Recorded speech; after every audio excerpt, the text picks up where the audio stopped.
gym lad.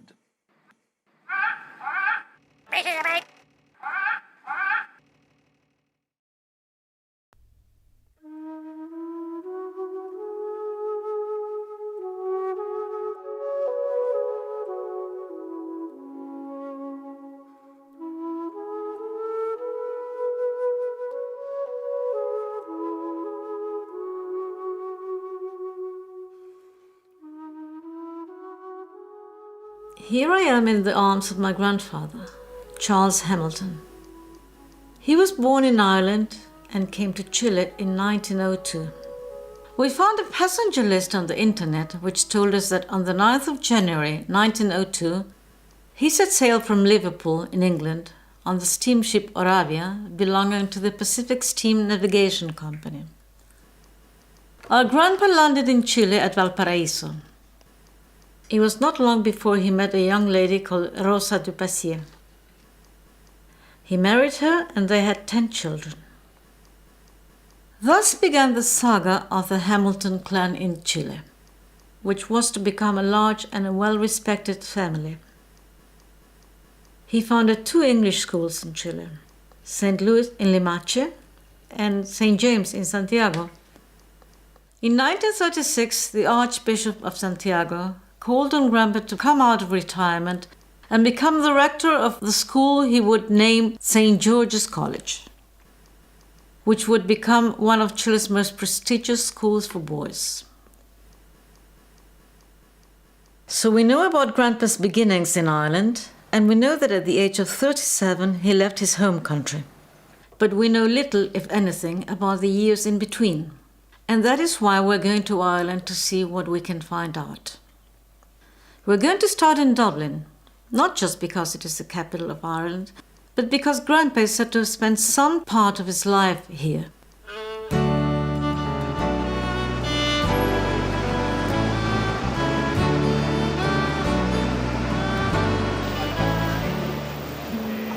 An obvious place to start is Trinity College, the university. Though there is no certainty that Grandpa was there either as a teacher or a student.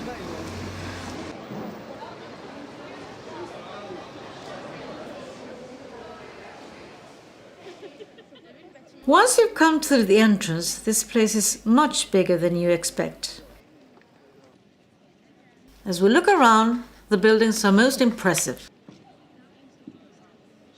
It's not at all clear where we should start looking for Charles Hamilton. It seems there's a Hamilton building. Would it just be possible?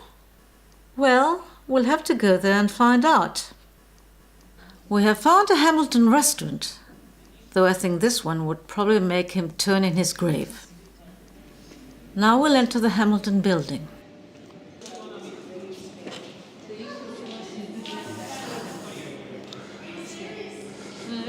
It is, but there's no sign, no name, nothing. Unfortunately, it is not the right Hamilton, as I much feared. However, by good fortune, the building houses the academic registry, where they have a record of every Trinity College student there has ever been.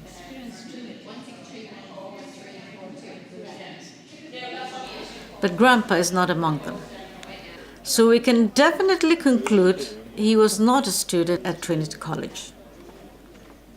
He could have been a teacher, but there are no records of them. While we're here, we should visit the ancient library, which is enormous. Zillions of books, and even more in the upper story. I have found something interesting, though. A bust of the Hamilton. But of course, again, not the right one. We continue our search at the National Archive, only to draw yet another blank.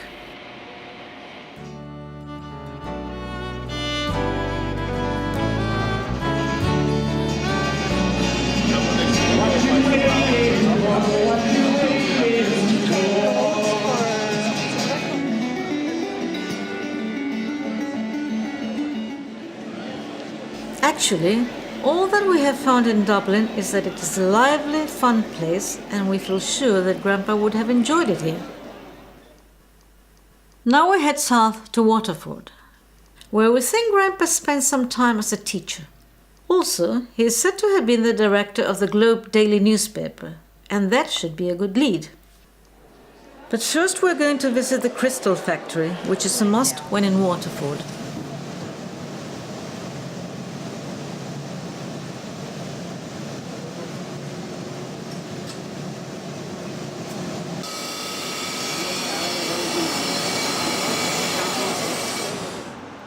Now it is time to get back to our search for Grandpa and follow up that good lead about the Globe.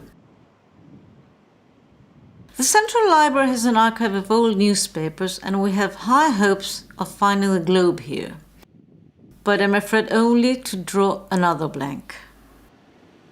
A helpful librarian offers to get in touch with the local historian, but unfortunately that does not help either. Well, the Globe newspaper may have existed, but it certainly does not seem to have left any trace. Meanwhile, we can look around Waterford and think that maybe once Grandpa contemplated these sights. Waterford is pleasant enough, and the sun is shining, which always helps. Though we prefer the nearby town of Lismore, which is very pretty.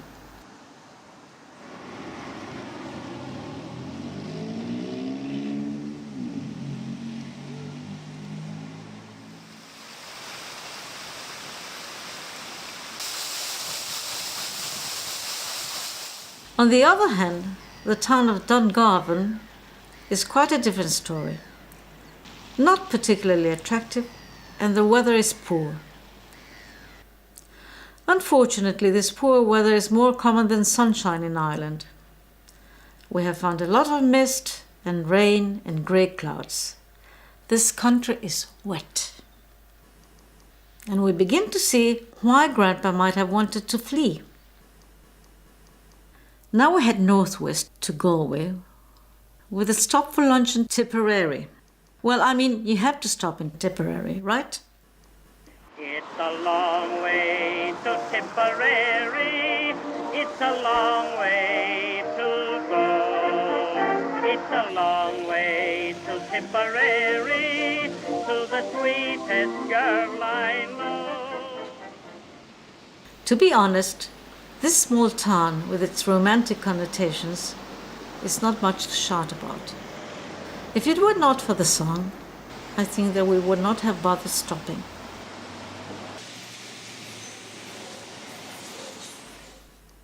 Charles Hamilton was born on the 1st of November, 1864. His father was John Hamilton, and his mother was Margaret Hamilton, formerly MacDonagh. And they lived in College Road, Galway. So the obvious thing now is to go and find College Road. College Road is quite long, and we don't happen to know the number of the house we're looking for. Also, many of the old houses have been pulled down and replaced, so we can only look at what remains. And wonder if maybe one of them was where Grandpa was born? This one is rather sweet, but very small.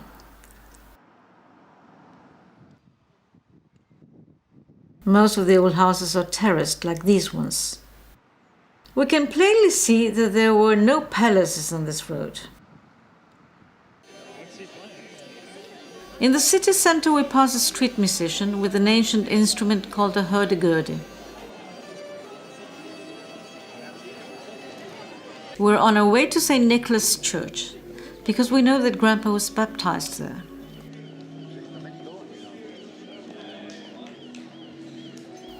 Now here's a surprise. It is not a Catholic church, but Church of Ireland, which is Anglican. A helpful archivist has gone to see if she can find the church's old baptism records. Although we already know from a transcription on the internet that the church record only has the same information as the birth certificate, except that John Hamilton's profession is not given as gentleman, but as assistant purser in the Marine Navy, which is more consistent with the houses that we find in College Road. Anyway, it seems that all the records have been sent to Dublin.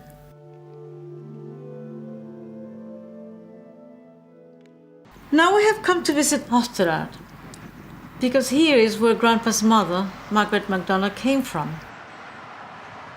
Nowadays, Osterrad is only half an hour by car from Galway, but in Grandpa's time it must have taken most of a day, either on your own little cart if you had one, or in a covered stagecoach if you could afford it. Otherwise on an open coach, open to the wind and rain. We understand that at some point Grandpa's mother emigrated to the United States and sent Grandpa to live with her mother in Osterrad. So we have come to see where he spent his youth. Osterrad today is a lovely little town by Lake Corrib, which attracts many tourists. This Such pub is over 300 years old, so Grandpa must have known it. And we decide to have lunch here. Rory, the owner, kindly offers to put us in touch with a local historian, though we don't really expect to find out anything about Grandpa's mother, because the surname MacDonald, spelt in various ways, is far too common in this area. Well, thank you very much.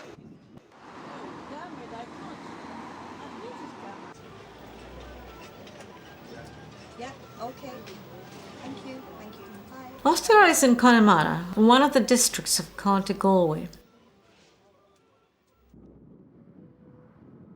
Connemara is an area of desolate beauty and incredible scenery.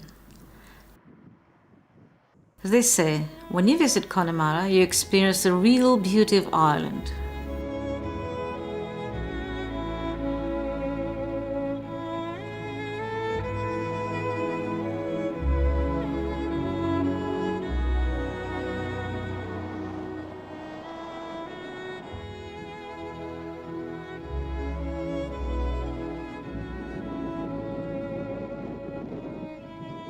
The coastline is rugged, and although it is peaceful today, and we can see the Isle of Arran in the background, we can imagine in winter the storms come howling in from the Atlantic Ocean.